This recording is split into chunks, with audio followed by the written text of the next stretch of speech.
தேவலோகத்தில் இந்திரன் சபைக்கு காமதேனு பசு தாமதமாக வந்ததால் இந்திரனின் சாபத்திற்கு ஆளாகி பூலோகத்தில் காட்டு பசுவாக வந்து பிறந்தது. காமதேனு இந்திரனின் சாபத்திலிருந்து விமோசனம் பெற சிவனை வழிபட்ட திருத்தலம்தான் புதுக்கோட்டை திருவேங்கை வாசல் திருத்தலமாகும். காமதேனுவின் பக்தியை சோதிக்க நினைத்தார் சிவபெருமான். வழிபாட்டிற்கு சென்று கொண்டிருந்த காமதேனுவை புலி ரூபம் எடுத்து வழிமறித்தார் சிவபெருமான். சிவ வழிபாட்டிற்கு சென்று கொண்டிருக்கிறேன், வழிபாட்டை முடித்து வந்து உனக்கு இரையாகிறேன், இப்போது வழிவிடு என புலியிடம் மன்றாடியது காமதேனு பசு.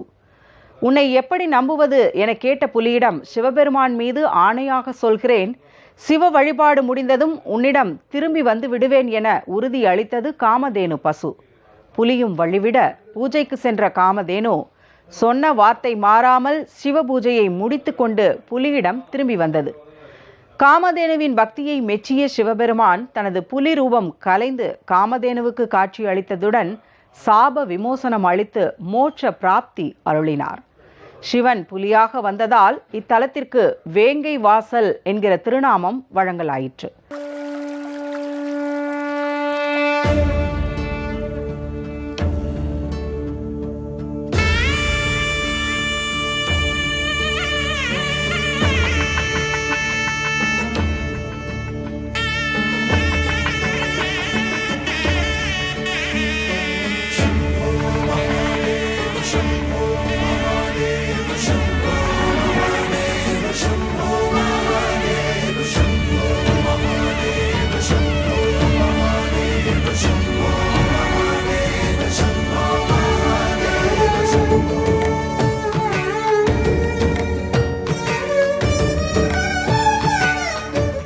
நேர் வழியாகவின்றி ஒரு வாசல் வழியாக சென்று வழிபடத்தக்க வகையில் அமைந்துள்ளது புதுக்கோட்டை திருவேங்கைநாதர் திருக்கோவில். காசிக்கு வீசை அதிகம் என்கிற பழமொழி கொண்ட திருக்கோவில்களில் புதுக்கோட்டை திருவேங்கைநாதர் திருக்கோவிலும் ஒன்று. காசிக்கு போக வேண்டும் என்கிற சம்பிரதாயத்தை கடைபிடிக்க முடியாமல் போனவர்கள் காசிக்கு வீசை அதிகம் என்கிற சம்பிரதாய ஆலயங்களுக்கு சென்றாலே போதுமானது. அந்த வகையில் இந்த கோவிலும் முக்கியமானது. அமைதி பதி, ஜீவன் முக்தி பதி, அதிசயபதி, திருநிறை திரும்பதி, பேரானந்தபதி, நிறையருள் திரும்பதி என எத்தனையோ சிறப்பு புதுக்கோட்டை திருவேங்கை வாசல் திருத்தலத்திற்கு உண்டு. திருவேங்கைநாதர் திருக்கோவில் கட்ட மதில் சுவர் எழுப்பிய போது பல முறை இடிந்து விழுந்ததாகவும் அதன் காரணம் அறிந்து கருப்பு சுவாமிக்கு சன்னதி அமைத்து முதல் மரியாதை செலுத்த துவங்கியதாகவும் வரலாறு. பல்வேறு சிவ ஆலயங்களில் குறிப்பிட்ட தினத்தில் மட்டுமே சிவலிங்கத்தின் மீது சூரிய ஒளி விழுவது வழக்கம். புதுக்கோட்டை திருவேங்கைநாதர் மீது ஆண்டு முழுவதும் சூரிய ஒளி விழுகிறது. அது மட்டுமின்றி அம்பாள் உட்பட பரிவார தெய்வங்கள் மீதும் தினந்தோறும் சூரிய ஒளி விழும் வண்ணம் அற்புத அமைப்பில் கட்டப்பட்ட திருக்கோவிலாக இக்கோவில் விளங்குகிறது. காமதேனுவுக்கு மட்டுமின்றி இன்றும் தன்னை நாடி வரும் பக்தர்களுக்கு வேண்டும் அனைத்தையும் வழங்கும் ஈசனாக புதுக்கோட்டை திருவேங்கைநாதர் விளங்குகிறார். ஐப்பசி மாதம் முழுவதும் புகழ்பெற்ற சிவன் கோவில் தரிசனம் சிறப்பு நிகழ்ச்சியில் இன்று புதுக்கோட்டை திருவேங்கைநாதர் திருக்கோவில் மகிமைகளையும் மகத்துவங்களையும் தரிசித்து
பேரானந்தப்பதி என்றும் நிறை அருள் தரும்பதி அதிசயப்பதி திரு நிறை தரும்பதி ஓங்கு வளர் புகழ்பதி திருவேங்கை வாயிலே என்ற சிறப்புத்தன்மை பெற்றது இத்திருவேங்கை வாயில் சிவஸ்தலம்.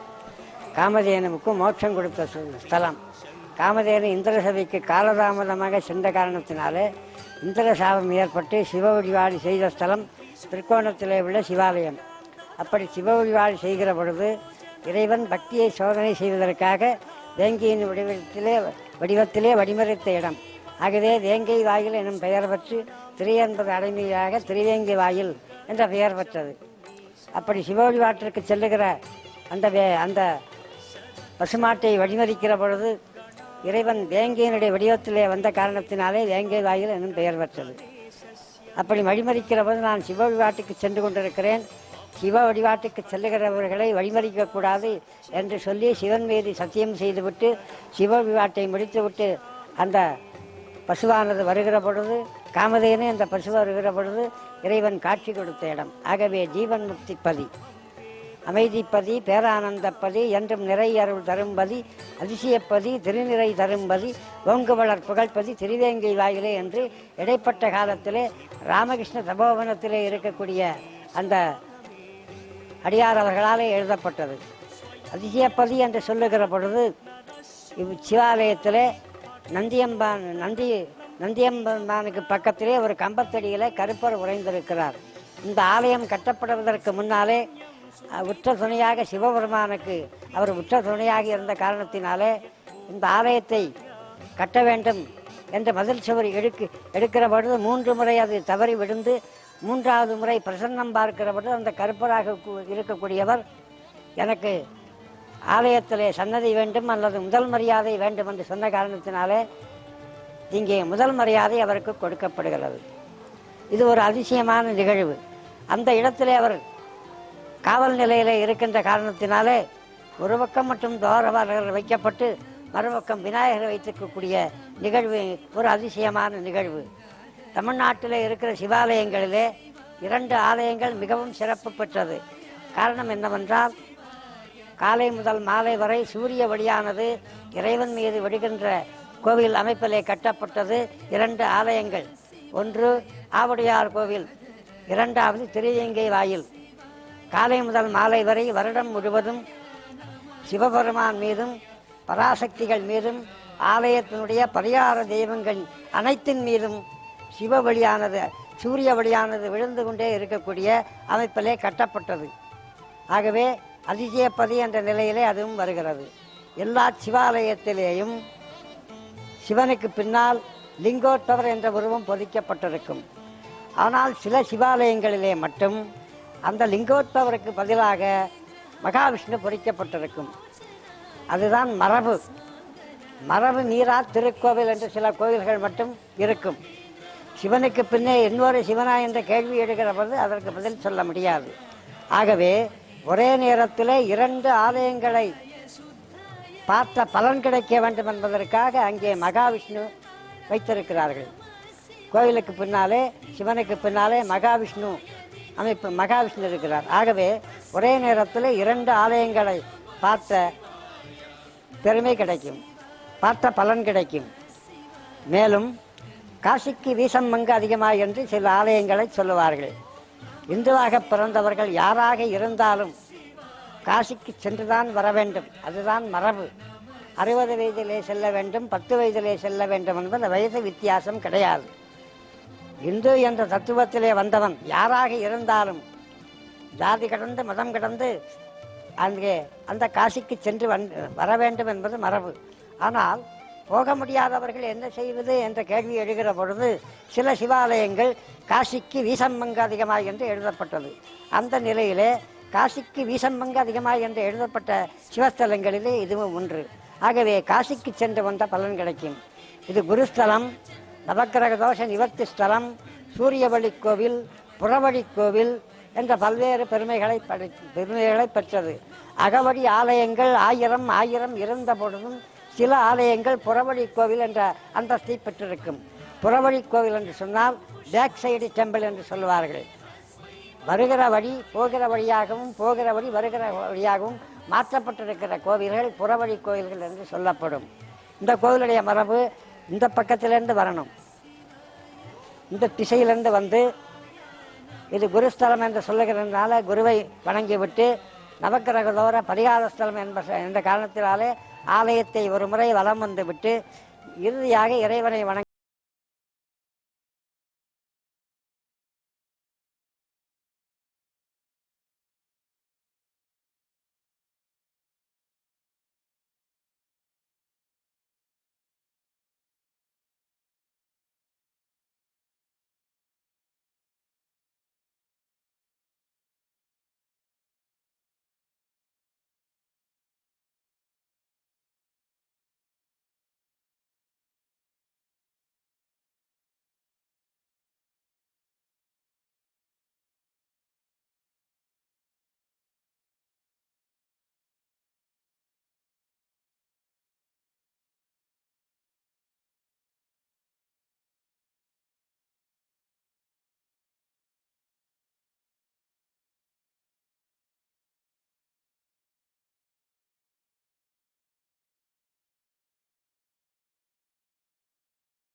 पाठे स्तोत्ररत्नं त्विह प्राप्य रत्नं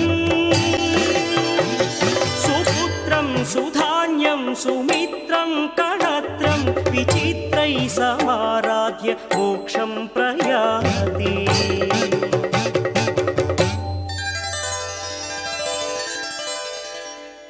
முருகனுக்கு எப்போதும் ஷட்கோணம் என்று சொல்லக்கூடிய 6 கோணங்கள். ஆனால் இங்கு எண்கோண வடிவத்திலே கருவறை அமைக்கப்பட்டு அந்த முருகப்பெருமான் தாமரை மலர் மீது அமர்ந்த நிலையிலே இருக்கும். ஆரம்ப காலத்திலே முருகப்பெருமானுக்கு வேல் கிடையாது, சூலாயுதமும் சக்கராயுதமும் தான். இடைப்பட்ட காலத்திலே சூரபதுமனை கொல்லுவதற்காக பராசக்தியிடமிருந்து சிக்கலிலே வேல் வாங்கி திருச்செந்தூரிலே சூரசம்ஹாரம். முந்தைய காலகட்டங்களிலே அவருக்கு வேல் கிடையாது. முந்தைய காலகட்டங்களிலே கட்டப்பட்ட சிவாலயம் என்ற காரணத்தினாலே வேல் இல்லாத முருகனை இங்கே மட்டும் தரிசிக்க முடியும். இங்கே உள்ள தட்சிணாமூர்த்தி தவநிலை கடந்த யோக நிலையிலே உள்ள யோக தட்சிணாமூர்த்தி. யோக தட்சிணாமூர்த்தி என்று சொல்லுகிற பொழுது யோகநிலை, தவநிலை என்பது வேறு, யோக நிலை என்பது வேறு. தவநிலை என்பது எல்லோரும் செய்யக்கூடியது. அந்த தவநிலையை எல்லோரும் செய்ய வேண்டும் என்பதற்காகத்தான் தியானம் என்ற மரபை ஏற்படுத்தி இருக்கிறார்கள். தியானமே தவமும் ஆகி என்று எழுதப்பட்டது.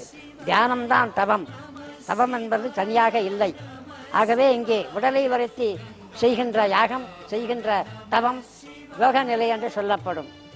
அந்த நிலையிலே இங்கே யோக நிலையிலே தட்சிணாமூர்த்தி. ஆதி சிதம்பரம் திரு உத்தர கோஷமங்கை அதில் பாதி சிறு சிற்றம்பலம் ஆகிய மீதியே திருவேங்கை வாயிலே என்ற நிலையிலே சிதம்பரத்திற்கு நிகரான இத்திருக்கோவில். எல்லா தட்சிணாமூர்த்தியும் இப்படி தான் அமைப்பில் இருக்கும். இந்த தட்சிணாமூர்த்தி இந்த காலை பின்னி வச்சிருப்பார். இந்த கால் பின்னிருச்சுன்னா நம்மளால் நிற்க முடியாது, ஸ்டெடியாக நிற்க முடியாது. அதுதான் இப்படி வச்சிட்டோம்னா நம்மளால் நிற்க முடியாது. ஆகவே சிதம்பரத்திற்கு நிகரானது. அம்பலத்து ஆடுவான் அம்பலத்தை ஆடுவான் என்பர் தெரிவிக்கிறார். அந்த அம்பலத்து ஆடுவான் அம்பலம் எங்கும் ஆடுவார் ஞானியரே என்று எழுதப்பட்டது.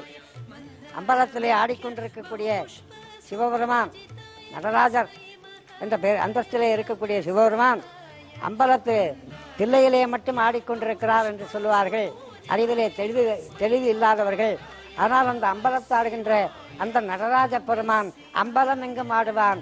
அம்பலம் என்று சொல்லக்கூடிய சிவஸ்தலங்கள் எங்கெங்கெல்லாம் இருக்கிறதோ அங்கெல்லாம் அவன் ஆடிக்கொண்டிருக்கிறார் என்பது. மாவட்டத்தில் வந்து பார்த்தீங்கன்னா மிக மிக முக்கியமான கோயில்களில் வந்து திருவேங்கை வாசலில் இருக்கிற அந்த வியாகரபுரீஸ்வரர், அந்த சிவன் பேர் வியாகரபுரீஸ்வரர், அம்பாள் பேர் பிரகதம்பாள். அம்பாள் பார்த்தீங்கன்னா 2 அம்பாள் இருக்காங்க. 2 அம்பாலையும் ஒரே இடத்துல 2 பார்க்கலாம். அது வந்து எந்த கோயிலும் இல்லாத ஒரு விசேஷம். அது அந்த அம்பாள் வந்து பார்த்தீங்கன்னா அவ்வளோ அற்புதமாக சுரூபமாக இருப்பாங்க. அதே மாதிரி இவர் சிவன் பார்த்தீங்கன்னா வியாகரபுரீஸ்வரர் பார்த்தீங்கன்னா பார்த்துக்கிட்டே இருக்கலாம். அந்த அளவுக்கு அவ்வளோ அழகாக அவ்வளோ அற்புதமாக இருக்காங்க. இங்கே பார்த்தீங்கன்னா என்ன நினச்சி வேண்டிக்கிட்டு வர்றோமோ அந்த வேண்டுதல் எல்லாத்தையும் நிறைவேற்றி கொடுக்குறாங்க. இவங்களை பொறுத்த வரைக்கும் புதுக்கோட்டை மாவட்டத்தில் இதே மாதிரி பிரகதம்பால் சொல்லி பேரையூர்லையும் இருக்காங்க, திருக்கோணத்துலையும் இருக்காங்க. ஆனாலும் பார்த்தீங்கன்னா இங்கே திருவேங்க வாசலுங்கிறது வந்து ரொம்ப ரொம்ப முக்கியமான ஒரு வேண்டுதல் தலமாக இருக்குது. முக்கியமாக பார்க்கக்கூடிய தட்சிணாமூர்த்தி பார்த்தீங்கன்னா இங்கே வந்து யோக தட்சிணாமூர்த்தின்னு இருக்காரு. அது அர்த்தநாரீஸ்வரரா. இந்த மாதிரி அமைப்பு தமிழ்நாட்டில் வேறு எங்கேயுமே கிடையாது. தட்சிணாமூர்த்திக்குன்னு ஆலங்குடி, பட்டமங்கலம் இந்த மாதிரி கோயில் இருந்தாலும் கூட நம்ம தமிழ்நாட்டில் புதுக்கோட்டையில் மிக முக்கியமான ஒரு ஸ்தலம் பார்த்தீங்கன்னா அது திருவேங்க வாசல் ஸ்தலம் தான். பழம்பாடல் இருக்கு. நல்லாவின் நண்பருட்டால் நாணநடி வீரளிப்பான் வல்ல சிவமே உருவாய் வந்தள்ளும் மல்லல் திருவேங்கை நாதன் நினைச்சப்பின் இனிதாயின் கருவங்குமே ஆகுங்கண்ண. அதனால குழந்தை பேர் இல்லாதவங்க வேங்கநாதனை வந்து சாமி கும்பிடும்போது குழந்தை பேர் கிடைக்கும். இது வந்து காலங்காலமாக நடந்துட்டு இருக்கு.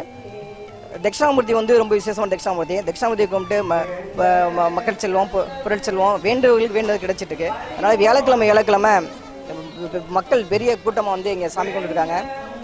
இங்கே உள்ள அனைத்து சிற்பங்களுமே ரொம்ப அபூர்வமானது. வந்து ஏதாவது வேண்டிக்கிட்டு செஞ்சோம்னா ரொம்ப நடக்கும். பசுவுக்கு சாபம் விளக்குன அந்த கோயில் இங்கே வந்து தீர்த்தம் எடுத்துகிட்டு போய் பிரதோஷத்தன்னைக்கு சிவபெருமானுக்கு அபிஷேகத்துக்கு நேரம் ஆயிடுச்சுன்றாண்டி அதனால போக முடியல. அப்போ சிவன் கேட்டிருக்காரு, எனக்கு இவ்வளோ தாமதமாக வந்திருக்கே அப்படின்னும் போது அப்போ அவர் சொல்லியிருக்காரு, உனக்கு ஏதாவது எனக்கு வந்து சாப விமோசனம்னா இந்த மாதிரி திருவேங்க வாசல் கோயிலுக்கு போயிட்டு தீர்த்தம் எடுத்து வந்து எனக்கு அபிஷேகம் பண்ணனா உனக்கு சாப விமோசனம் கிடைக்கும் அப்படின்றாரு. அது மாதிரி பசு ஒரு பிரதோஷத்தன்று டெய்லி வந்து இங்கே தீர்த்தம் எடுத்துகிட்டு போய் அபிஷேகம் செஞ்சுருக்கு. அப்போ ஒரு நாள் அவர் ஒரு சிங்கம் வந்து என்ன கேட்டிருக்கு, எனக்கு இறையாக நீ வேணும், எனக்கு பசிக்குது, நான் உண்ண போகிறேன் அப்படின்னு. அப்போ அது பசு என்ன சொல்லிக்கு, எனக்கு ஒரு கடமை இருக்குது, நான் அதை செஞ்சுட்டு வந்துடுறேன், அதுக்கப்புறம் நான் பிள்ளைக்கு பசுக்கு கன்றுக்கு பால் கொடுக்கணும், அதை கொடுத்துட்டு நான் வந்து நான் உனக்கு ஏமாற்ற மாட்டேன், நான் உனக்கு இறையாகிறேன் அப்படின்னு பசு சொல்லியிருக்கு. சரி நீ போயிட்டு சீக்கிரம் வா அப்படின்னு சிங்கம் சொல்லிடுச்சு. அப்போ அந்த சிங்கம் வந்து இந்த கோயிலில் திருவேங்க வாசலில் தீர்த்தம் எடுத்துகிட்டு போய் திருக்கோணத்தில் இருக்க அங்கே ஒரு சிவன் இருக்கார், அவருக்கு போய் அபிஷேகத்தை கொடுத்துட்டு இந்த சிங்கம் வந்து வாசல்லே இருந்திருக்கு. அப்போ கொடுத்துட்டு திரும்ப வந்து என் பிள்ளைக்கு நான் பால் கொடுத்துட்டேன், என் அபிஷேகத்தையும் நான் நிறைவேற்றிட்டேன், இப்போ நீ என்னை சாப்பிட்டுக்கன்னு சொல்லியிருக்கு. அப்போ அந்த இவர் சிவபெருமான் தானே புலி உருவத்தில் வந்திருக்காரு. சரி நீ வந்து உன்னுடைய நேர்மையை பாராட்டி இந்த கோயிலுக்கு வந்ததுனாடி உனக்கு சாப விமோசனம் கொடுத்துறேன்னு சொல்லிட்டு அதில் வந்து அந்த பசுவுக்கு சாப விமோசனம் கொடுத்துட்டார். ஆனால் நம்ம எது ஒரு வேண்டுதல் வந்து இந்த கோயிலில் பிரதோஷத்து அன்னைக்கு வந்து செஞ்சுட்டு போனோம்னா அது நினச்சது நிறைவேறும் அப்படின்னு ஒரு இது இருக்குது. இங்கே உள்ள எல்லா தெய்வங்களுமே ரொம்ப சக்தி வாய்ந்தது. நம்ம என்ன நிறைவேற்றி வந்து வேண்டிக்கிட்டோமோ அது கண்டிப்பாக நடக்கும். இது ரொம்ப பழமை வாய்ந்த கோயில். இந்த கோயிலில் நம்ம வந்து எது வந்து வேண்டிக்கிட்டாலும் கண்டிப்பாக அது நடக்கும். இது ரொம்ப சக்தி வாய்ந்த கோயில். சிவபெருமான் பிரகதம்பால் அன்னை, யோக தட்சிணாமூர்த்தின்னு சொல்லியிருக்கு. இந்த குருப்பயிற்சியில் வந்து எல்லாருமே நல்லா இருக்கும்னு சொல்லி நான் வந்து வேண்டியிருக்கேன். அந்த துர்க்கை இருக்கு பாருங்க, அந்த துர்க்கை வந்து மகாராஜாவால் செய்யப்பட்டது, தொண்டைமான் மகாராஜாவால். அப்போ இங்கே செதுக்கிக்கிட்டு இருக்கும் பொழுது இந்த கை பின்னம் ஆகிடும். இன்றைக்கி அந்த பின்னம் இருக்கும். அந்த பின்னம் ஆகிட்டதுனால ராஜா வந்தால் திட்டுவாருன்னுட்டு இந்த அகழியில் இந்த தோட்டத்தில் குளத்தில் போட்டுருவாங்க. அந்த குளத்தில் போட்டதுனால இவர் எங்கே அப்படின்னு கேட்பார். சிலை என்ன செஞ்சு முடிக்கல, இன்னும் ஒரு வாரத்தில் செஞ்சுருவோம் அப்படின்னோடனே சரி அப்படின்னு ராஜா நம்பிட்டு போயிடுவார் சிற்பிகள் சொன்னதுனால. ஆனால் இது வந்து கனவுல போய் என்ன செய்யும், சிற்பிகளெல்லாம் செஞ்சாங்க, உனக்கு ஒரு குழந்தை வந்து இப்படி விரலில் உடஞ்சி போனேன்னா நீ வச்சிருப்பியா கொண்டுடுவியா அப்படின்னு கேட்டோன்னே நான் வச்சிருப்பேன் அப்படின்னோடனே நான் இப்போ இந்த குளத்தில் இருக்கேன், அதை வந்து எடு, அதுவே எனக்கு வச்சா போகிறோம் அப்படின்னு சொன்னோடனே அடுத்த நாள் காலையில் ராஜாவே வந்து இந்த குளத்தில் வந்து எல்லாரையும் விட்டு எடுக்க சொல்லும்போது இந்த சிலை கிடச்சிது. அப்புறம் மன்னிப்பு கேட்டுக்கிட்டாங்க ராஜா கிட்ட. அதனால் இன்னும் அந்த கையில் வந்து உச்சம் இருக்கும் அந்த சாமிக்கு. இதுவும் ஒரு அம்மன் தான். இது வந்து பிடாரியாகவும் வச்சுக்கலாம். இதுதான் காவல் தெய்வம் இந்த கோயிலுக்கு எல்லைக்கு எல்லாமே. இங்கே வந்து சிவன் வந்து ரொம்ப விசேஷம். பிரதோஷம் வந்து ஒரு 9 பிரதோஷத்துக்கு வந்தீங்கன்னா நீங்கள் நினச்சது நடக்கும். நாங்கள்லாம் 9 பிரதோஷம் 11 பிரதோஷம் அப்படின்னு வந்திருக்கிறோம். புகழ்பெற்ற சிவன் கோவில் தரிசனம் சிறப்பு நிகழ்ச்சியில் இன்று புதுக்கோட்டை திருவேங்கைநாதர் திருக்கோவில் மகிமைகளையும் மகத்துவங்களையும் தரிசித்தோம். நாளை வேறொரு பிரசித்தி பெற்ற சிவன் கோவிலை தரிசனம் செய்வோம்.